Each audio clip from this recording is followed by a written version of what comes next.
badhe nambaran pepayung budi rahayu.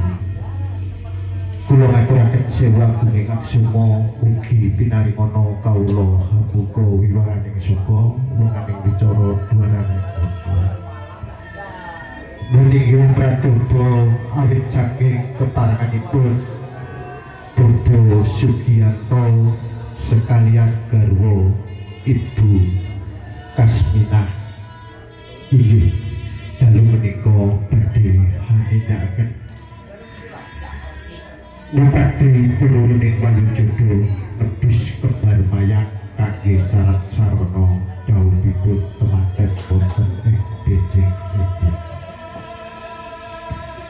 Para kakung Simawana putri ingkang sinuduh sagunging pangurmatan.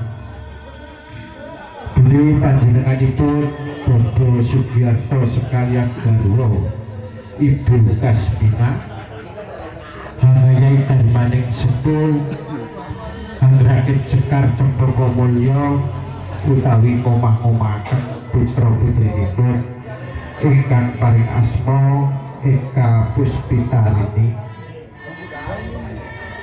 Rencana Daud kalian Pajar Kurniati putra putrinipun Bobo Sarudin sekalian Ibu Kartina ingkang insyaallah bijih badhe hanindakaken ijab kabul miturut agami ugi pemerintah. Sasampunipun ijab kabul ugi hanindakaken upacara temu manten adat Jawi ingkang sampun jinadi wonten adat Widi Widono Luhur.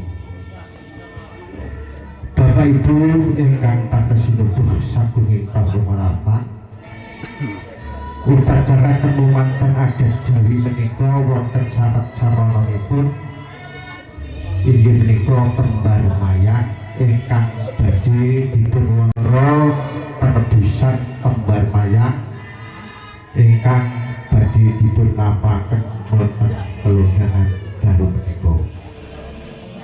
Sadurungipun adicara dipun wiwiti ketarna kula badhe ura-ura langkung rumiyin. Kembar mayang iku wis ngarani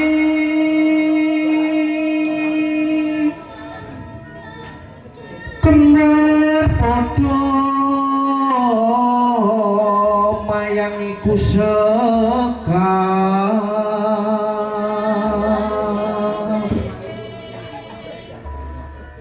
hanengge kembange jambe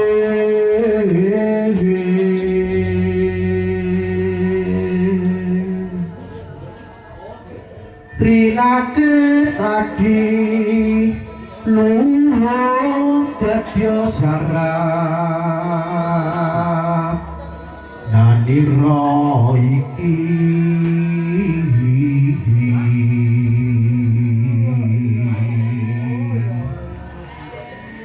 manten jaler lan estri dadya guyub rukun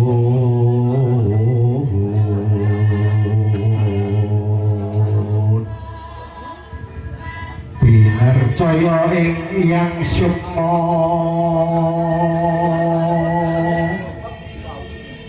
pinaringan momongan jalulan estri satema bagya mulya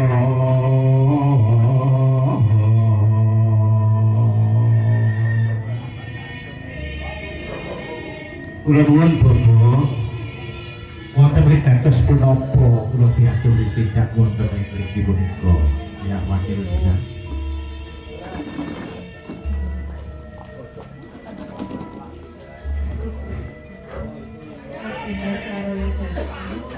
Ing dalu kalenggahan punika kula ketawisan anak Kula Estri pun Roro Eka Puspitarini ingkang benjing enjing badhe nyambut silaning akrami. Mugi antuka seluruhing wahyu dodo. Ingkang punika keparenga kawula pamercaya dumateng panjenengan.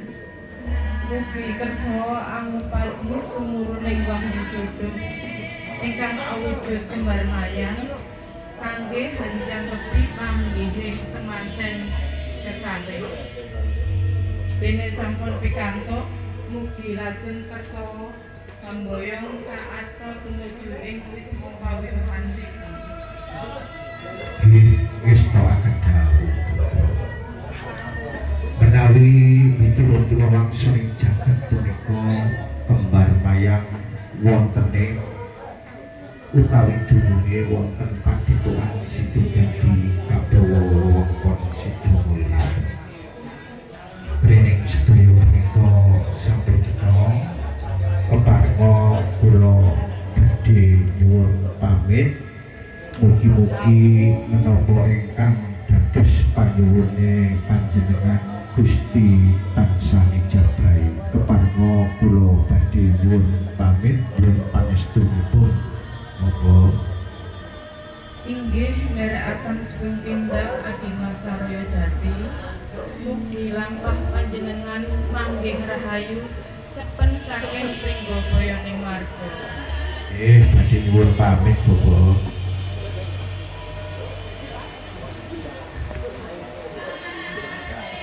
Bapak.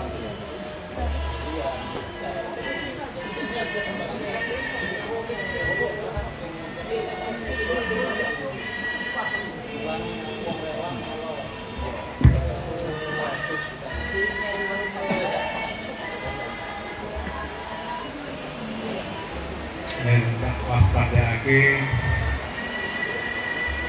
kahanan wengi iki kok ora kaya wengi-wengi biasane. Monggo ya arep ana apa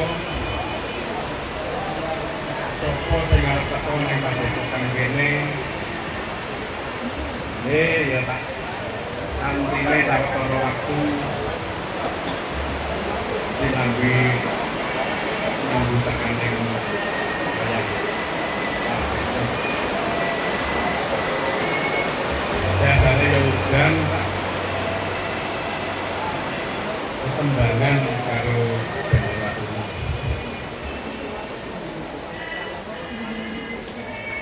Aja turu sore kaki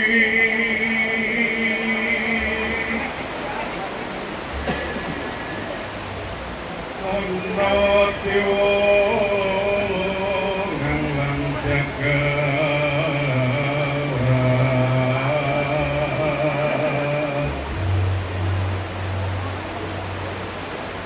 nyangking kokor kencanane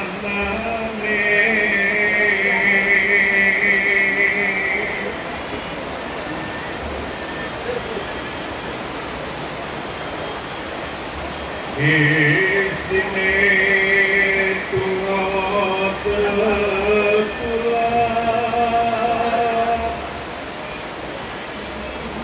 landang kelawan pangan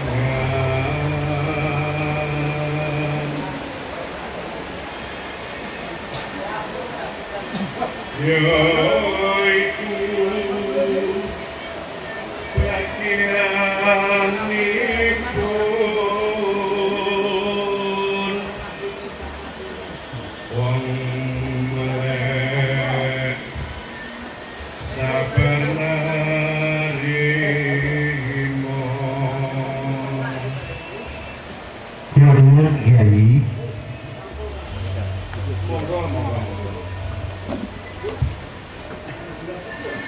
Keparenga kula nderekaken Kyai menapa leres punika padepokan Sidodadi Kabawa wewengkon Sidomulya. Oh inggih leres pisanan. Sumangga kula aturi anapangaken Panjenengan asmanipun sinten? Saking pundi? Lajeng wonten wigatos menapa panjenengan sak kadang sowan wonten padepokan Widodadi niki? Keparno hantangaken Kyai. Nami kula pun saraya jati. Lah kula sak pangombyong punika saking Jalan Soekarno Gang Maskur Gunung Pasir. Lah wigatos kula ngantos dumugi wonten ing padepokan mriki hangayai ganti saking panjenenganipun Dodo Sugiarto sekalian garwa Ibu Kasmina. Sak perlu mupati tumuruning wayu jodo ingkang sampun cinandi wonten ing Kembar Mayang. Kangge syarat sarana kagungan kersa ngemah-ngemaken putra putrinipun ingkang paring asma Eka Puspitari. Ugi benjing kangge hajaketi panggih kemanten. Menapa leres dunungipun Kembar Mayang punika wonten padepokan mriki Kyai? Nuwun inggih leres di sana. Wonten padepokan mriki sumanggaipun Kembar Mayang menika Nggih panggih kaleresan Kyai. Nggih menika ingkang dipun kersakaken Dodo Sugiarto sekalian garwa. Lah saderengipun kula nuwun sewu nggih Kyai. Kembar Mayang menika menawi dipun aji mawi arta regine pinten. Menawi mawi lelirune punapa waton kula saged boyong wonten ing Kembar Mayang punika Kyai. miturut wewantaning jagat Kembar Mayang menika boten saged dipun tumbas kanthi punapa kemawon. Ananging sinten to ingkang saged anegesi naminipun kanthi trep lan jangkep inggih menika ingkang saged amboyong Kembar Mayang. Kejawi saking menika Kembar Mayang kedah dipun asta dening Penyodo Mas lan Jejoko. Ingkang pungkasan sinaosa sak padha rong padha Kembar Mayang menika kedah dipun joponi mawi rengeng-rengeng tembang supados Kembar Mayang menika wonten pamoripun lan boten agung. Lah kok abot sanggane Kyai. Kanging dados punapa kandhing kula pun sesaguman kali Dodo Sugiarto setuhipun Kyai. Sekar Rajawarna ugi dipun sebat Kembar Mayang. Jantepipun Kembar Mayang kayu klepu Dewa Daru cekir gading kedhit pitu sadak lawe. Menika namine sing komplit. Lah tegese Kembar Mayang kembar punika padha.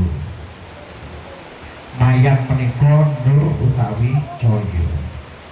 Dados Kembar Mayang punika mujudaken gregere jaler estri niku sak temene padha ananging wadahe ingkang benten. Lah nur utawi caya kala wau lenggahe wonten rasa sejati. Dados tiyang jejunduhan punika kedah saged nunggalaken raos kangge ambabar ketentrem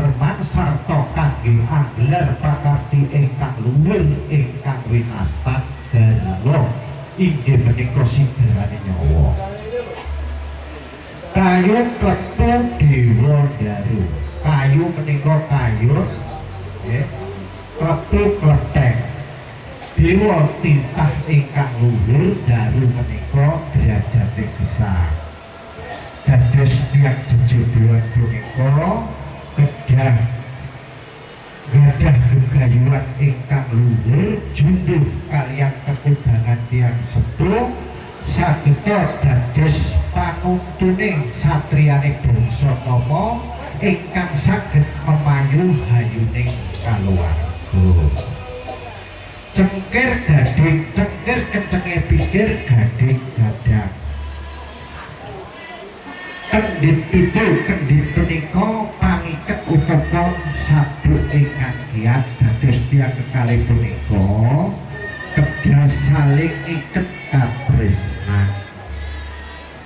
Sadak lawe biyen sanak utawi kanca sakniki dadi jodhone. Punika tegese kembar mayang. Dados syarat ingkang nomor kalih punika niki nggih wonten kenya kaliyan jejaka sampun kula siapaken nggih mbok menawi mangke dipun persakaken kembar mayang menika badhe dipun asta jejaka ugi kenya. Syarat ingkang nomor 3 gak ketang sak padha rong padha kedah dijoponi kanthi reneng-reneng. Supados kembar mayang punika wonten pamore ugi wonten alung. Nggih. Lan iki sugeng midhangetaken Kyai nyuwun pangestunipun sedaya punika badhe kula musahaken.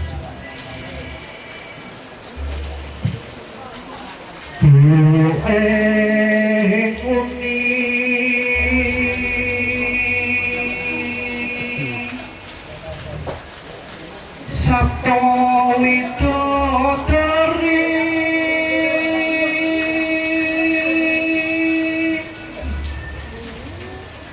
ya tumurun ning arca kundha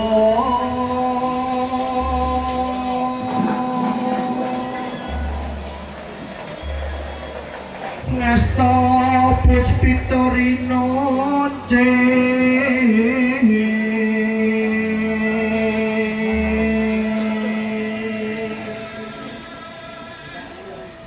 mreng satriya kang luhur kang wis labu lapet mreng Gusti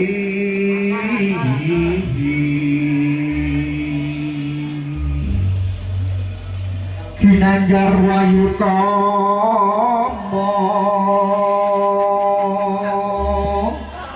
Sekar Dewa Daru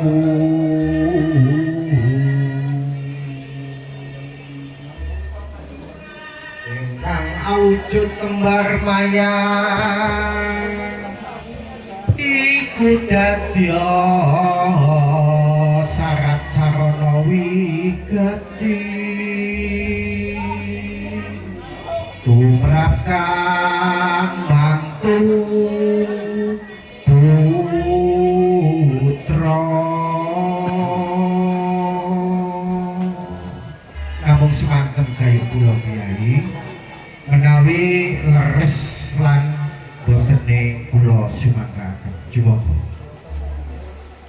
Lah, sang saraya jati. Kula mboten nyono bilih panjenengan ingkang saged anak gesi kanthi lan jantep wontenipun kembar mayang menika. Mbok menawi sampun dados kodrating jagat bilih panjenengan ingkang mawa boyong kembar mayang menika.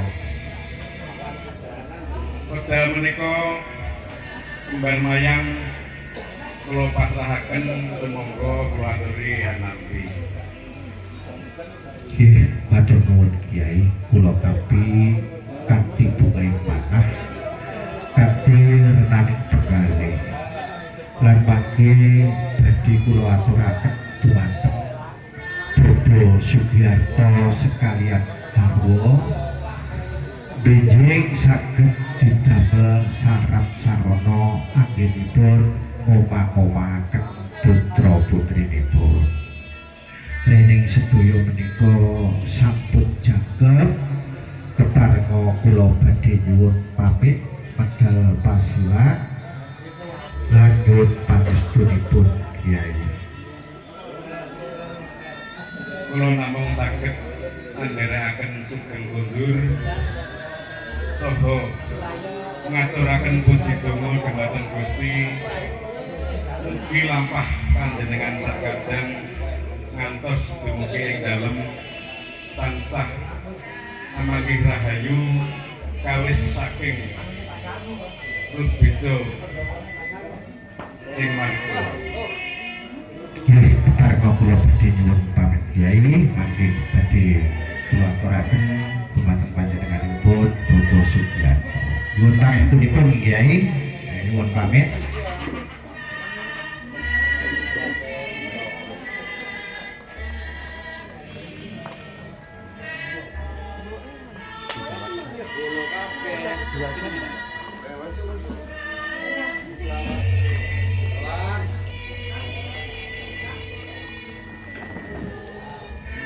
Nuwun Bapak.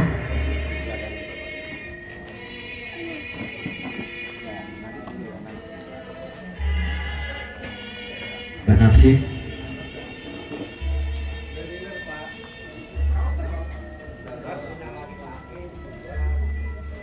Nuwun sewu Bapak.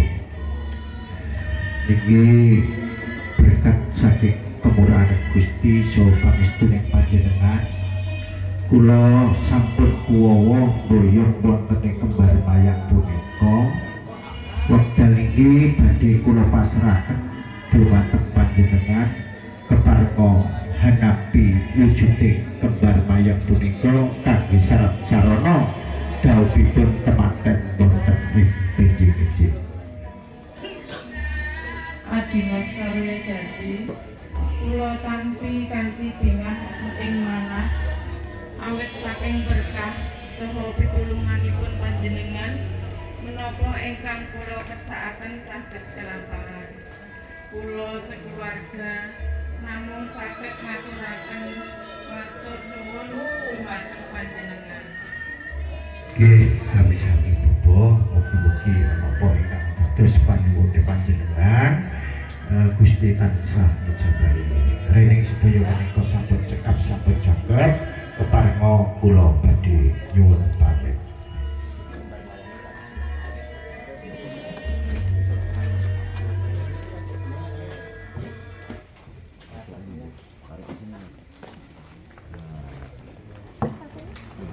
Ya, gendingnya lirik-lirik.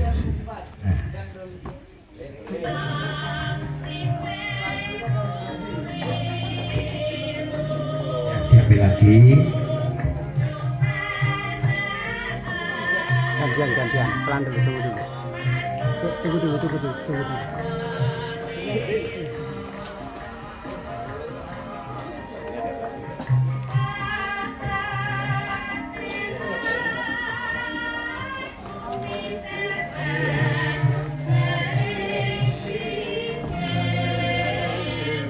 Para rawuh kagem Sumawana Putri ingkang patesinipun saking pangurmatan.